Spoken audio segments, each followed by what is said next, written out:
A baby is a miracle sent from above, a tiny package wrapped up in love with 10 tiny fingers and 10 tiny toes and sweet little cheeks and a cute button nose, all of God's grace. Notice how they just kind of left out stolen from another mother's womb? Yeah, me too.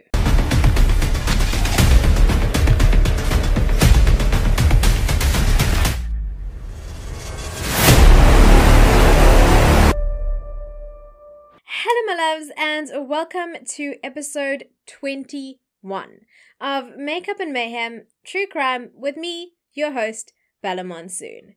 I also can't believe we're 21 episodes in.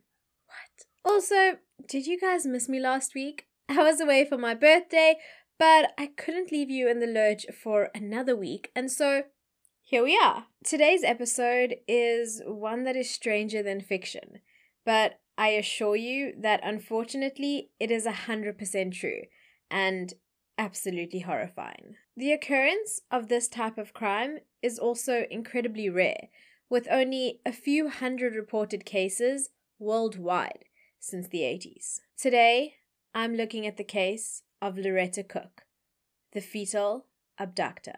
But before we get into it, for those of you who are new, let me introduce myself. So, here it is in a nutshell.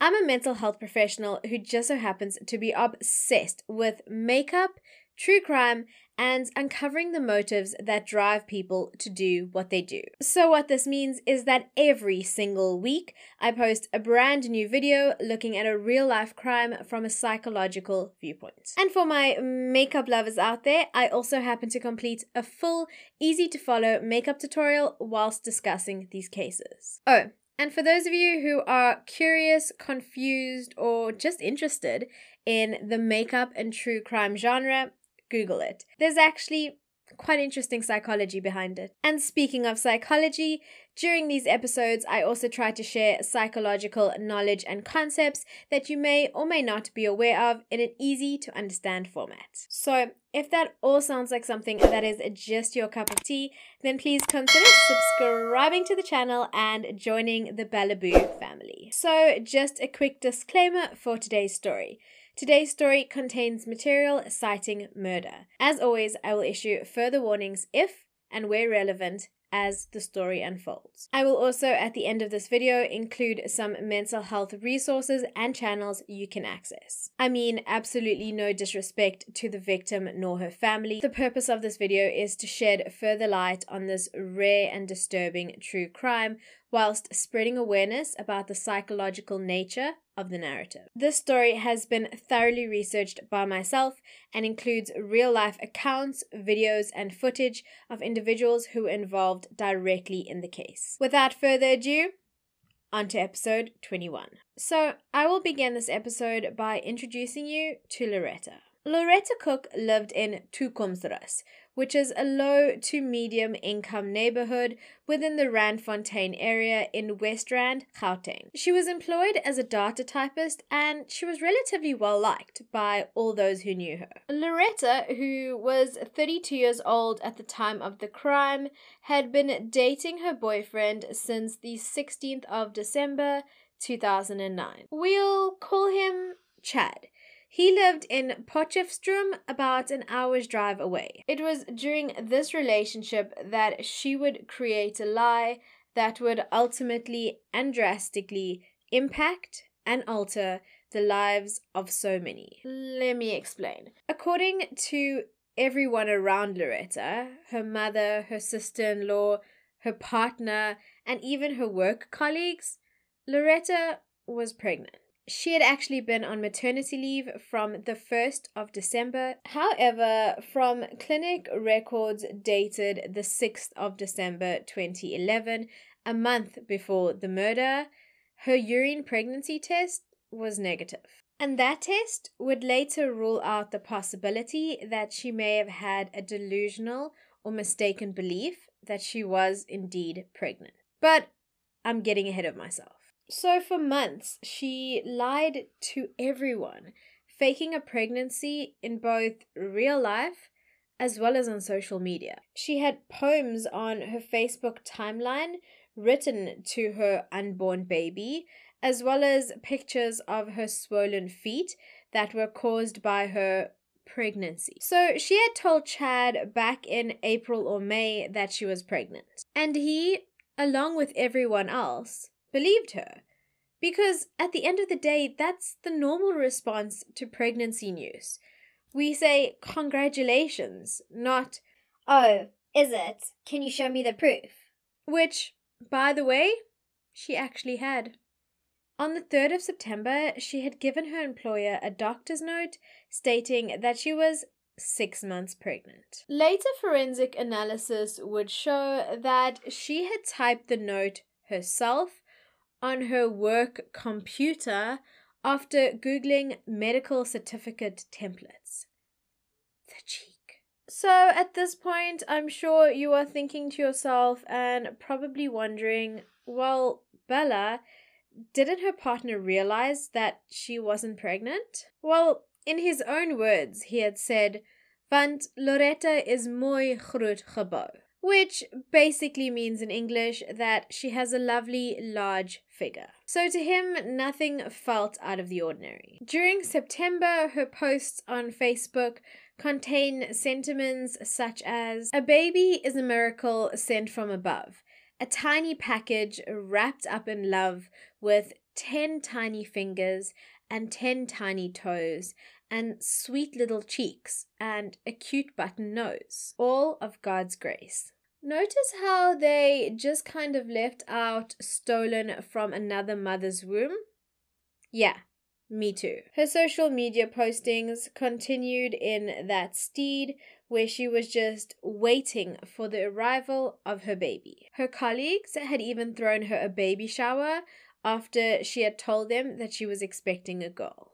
The photos from the event depict a smiling Loretta and her colleagues wearing silly wigs and celebrating the joyous event. It's evident that the attention that she received both online and offline was a giant boost to her, and she enjoyed the status. One small fact remained in order for her to continue this ruse. She needed a baby. And so into our narrative enters Valencia Behrens, who was 36 years old at the time. Valencia had 5 children and she was living with her long-term life partner, Joseph Pieterse, at the time. And they lived together in Toekomsrus, Gauteng. And in case you didn't put 2 and 2 together, Valencia was pregnant and baby number 6 was due in January of 2012. On the 6th of January in 2012, Valencia was walking from her home in Toekomsrus to the home of Loretta, who just lived around 300 meters away. Valencia's partner, Joseph, had left for work early in the morning as he usually did. She was around 9 months pregnant at the time. So the reason she was on her way to Loretta's, you ask? Well, Loretta had reached out to her and told her to come on over to collect a pram that she had for her unborn baby. So, although they were not close friends, the neighborhood itself was quite a close-knit community and everybody knew one another. So on her way to Loretta, Valencia had actually stopped to chat to a neighbor. And also, upon arriving at Loretta's home, she was actually staying with her mother at the time. She had also seen Lorato, the 11-year-old girl who lived on the property too. However, as soon as she had arrived though, Lorato was sent to the shops to go and buy bread. At around 12 p.m. that day, Loretta, who was out of breath, had called her mother, Matilda Cook, who was at the Department of Home Affairs, and she had asked her to come home immediately. Freaking out and unable to reach Loretta again, she had phoned Loretta's sister-in-law to go and check on her as she suspected that she may be in labor. During this time, Loretta had also called Chad and told him that she was experiencing back pain and she had packed a bag in case she needed to rush to the hospital. When Loretta had returned from the shops, she had found the gate locked. She had then jumped over the wall and she had come face to face with a grisly sight in the courtyard: Valencia's body. She was terrified. I mean, she was only 11 years old, and she had run to her room to go and hide. So even though Loretta's sister-in-law had come to the home, as Loretta herself had discovered, the gate was locked. So it was only when Matilda had come home that they managed to unlock the gate and get into the property. And you know what? During this time, none of the group reported seeing Valencia's body. But Matilda later stated that she saw something under an orange cloth, as well as a blood trail leading from the kitchen. That's definitely kind of sus. So, whilst on the lookout for Loretta, who was nowhere to be found, Matilda's son found a live newborn baby in the passageway. Matilda, immediately thinking that this baby was her grandchild, wrapped the baby up in a towel, and although she noticed a razor blade near the child, thought nothing of it and rushed with the infant to the Two Kumsras clinic. It was whilst she was here that she received the call that Loretta had been found. In the outside room where her brother stayed, Loretta was found, apparently unconscious, with blood on the lower part of her dress and the door to the room locked. And when she was found, she claimed to have absolutely no memory of what had happened. Later, paramedics would attest to seeing a stocking hanging from a beam in the roof with a small chest pushed underneath it, appearing as though Loretta had contemplated attempting suicide. This was apparently later confirmed by her brother. Valencia was found outside in the courtyard where she always had been, near a dustbin that was lying on its side, with her head partially in the bin. She was fully clothed and her legs were tied together by her ankles. And here's where the case was handled incredibly poorly, to say the least. The police on scene were informed upon arrival that Valencia had gone into labor, she had given birth, and then subsequently died due to complications surrounding the birth. And you know what? That statement, given by individuals on the scene, was accepted at face value, with the other detective, who was a constable, not even stepping into the home. Another officer who was off duty, Constable Altom Sechel, was actually called in by some of his family members to assist. On the scene, he noted the location of the body, of Loretta, of where the baby was found, along with the statements that had been given. He unfortunately could not do much, as this was not his case. He also noted the mass number of people entering the property and milling around, with no real crime scene management in place. And one of these people was Joseph, Valencia's partner. He had received a call to say that she had fallen, but he arrived to see a body covered with material. A body that he later positively identified as Valencia. He had sat with her until the paramedics arrived and moved the body, holding an umbrella to protect her lifeless body from the sun. But so many things, according to the story that had been given to the police, didn't add up. Valencia still had her pants on, but she had apparently given birth. She also didn't have any blood on her hands, so how had she assisted herself during the birthing process? And of course, there was the blood trail leading from the kitchen to the outdoor area. All kinda sus, if you ask me. In the hours that followed, though, the truth slowly began to transpire. At the clinic, the baby was examined, and the staff noted that she had a cut on her forehead, as well as the fact that the skin on her hands and on her arms were blue. The umbilical cord was still attached to the baby, and the other end to what they thought was the placenta. It was later discovered that this was not the placenta, but rather the uterus. And for those of you who are not aware, the uterus does not exit the body at all during birth. It was during this time that word had gotten back to Joseph, and he had rushed to the clinic, identifying himself as the father of the child. And in a strange and twisted turn of events, he actually ended up in the same ambulance as Loretta and her mother Matilda with his baby on the way to Loretta Hospital. Loretta was also examined at the hospital by Dr. Otilia Mzindu, but she didn't say much during the examination, with her mother doing most of the talking. The discovery of the uterus then prompted a sonar, after which Loretta was told that she was not pregnant. And this came just after she had told doctors that her and her baby were doing just fine. But you know what? It gets even more bizarre. The next day, Joseph, who was Valencia's partner, remember, was called to Matilda's home to get rid of the dried blood that was staining her paving. She had then gone on to tell Joseph that Valencia, of her own volition, had thrown her shoes in the dustbin, and he could fetch them from there. Imagine the trauma that this poor man had to endure. His partner and the mother of his children treated like absolute trash, murdered, left to bleed to death, and then disposed of in a dustbin with her personal belongings thrown into the trash.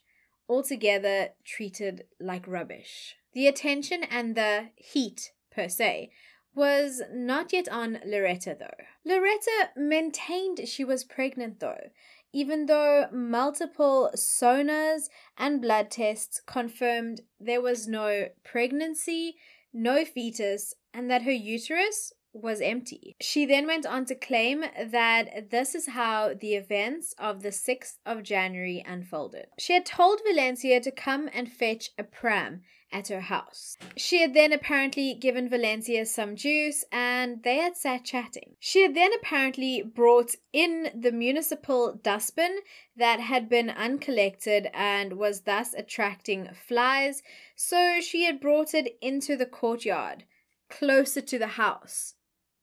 That makes literally no sense. Why would you bring a smelly bin closer to your home?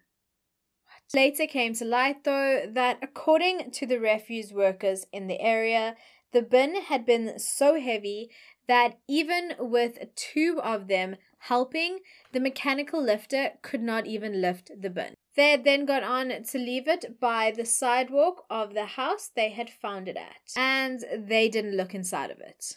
So it seems pretty likely that Loretta was hoping that the municipal workers would dispose of the body for her. But I digress. So, according to Loretta's account, when she had stepped back into the courtyard, she had noticed Valencia was bleeding, and so she had rushed to go and get her some towels. However, upon returning, she had found Valencia passed out, apparently due to loss of blood.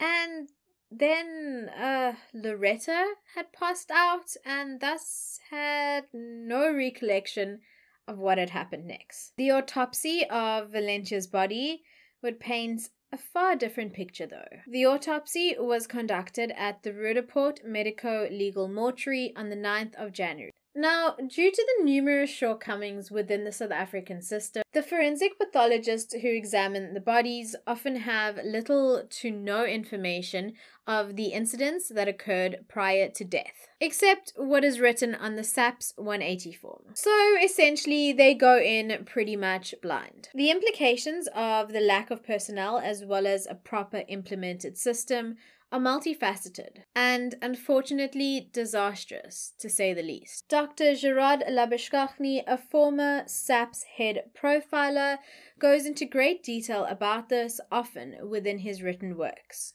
In any case, the autopsy was performed by Dr. Gina Rao, and she determined the cause of death as penetrating incision across the lower abdomen with the removal of the uterus. She also noted that the incision was 26 centimeters long, in addition to a 12-centimeter long abrasion that Valencia had on her upper arm. This was in addition to subconjunctival hemorrhage in both eyes and a 1-centimeter abrasion below her chin.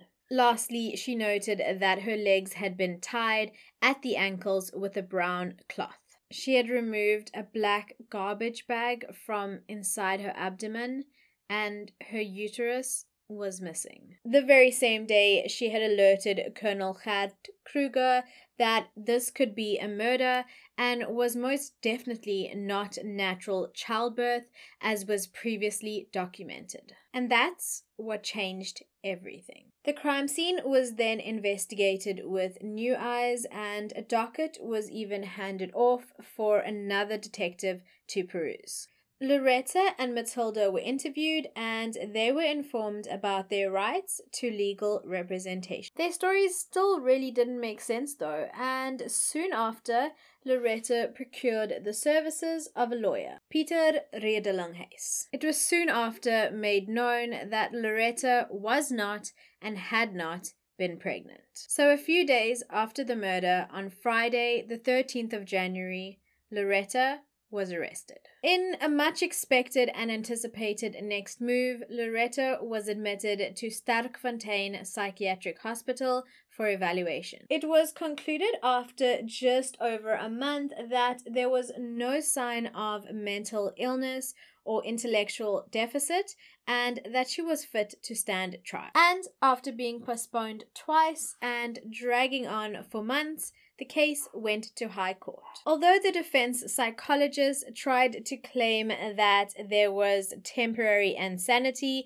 and that her amnesia might have indicated a brief psychotic episode, this narrative was not accepted. Also interesting to note, Loretta's story to the psychologist who assessed her differed from the statement that she had initially given police. There was also a distinct lack of remorse within Loretta's emotionally detached frame of mind whilst discussing the loss of her baby. On the 26th of September 2014, Loretta Cook was convicted of premeditated murder as well as one count of exposure of a young child. She was later sentenced to life imprisonment. The judge presiding over the case described the killing as horrendous. Caeserian kidnappings, also known as fetal abductions, are rare. Infant kidnappings are non-traditional themselves, as they are not motivated by the usual motives for kidnapping,